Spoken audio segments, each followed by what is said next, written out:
Northeast Ohio Weather Spotters. Currently conditions here in Akron. As you can see, I'm on one of the side streets and it's snow covered.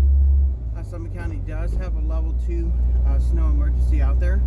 It's negative 2 degrees the last time I looked at the weather station before I left. Just wanted to give you a quick synopsis of what to expect. We're expecting 1-3 inches of snow today. We're also supposed to be expecting negative degrees and negative wind chill temperatures. According to my weather station, it was negative 19 degrees, so it's definitely a day to stay inside unless you have to go to work or you have to do some kind of errands or chores that you need to do. Hopefully you filled your cars up, you took care of your vehicles, so that if you do have to travel, you don't have to get stranded and wind up risking it. Shout out to the first responders that found a little baby over in, I believe it was Indiana. Great work, strong work. We always appreciate you guys, especially bringing a baby home safe for Christmas, safe and sound.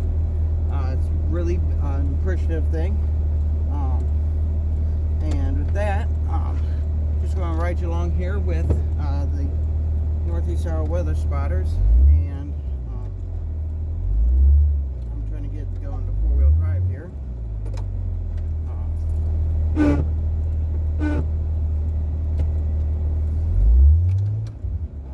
As you can see,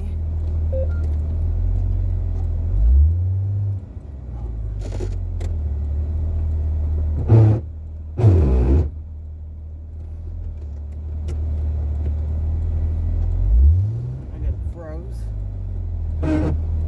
Hold on here.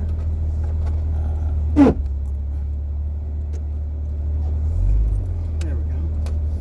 All right. A little frozen this morning. That's how cold it is. The actual actually froze on me, the four-wheel drive. So that's a really kind of concern of mine, but of course we got it on sticking on freeze, so we have it engaged. Vehicle now drives just like it would normally on dry pavement, so I just wanted to give you guys a heads up of what's really going on. Right now at the corner of Copley Road and Hawkins, and of course you can't even see the line, so it's just one of those things. You just got to be careful, give the other person some time, get a little bit of space, and everybody just take care, stay safe, stay healthy, and stay blessed. This is Elmer with Northeast Ohio Weather Spotters.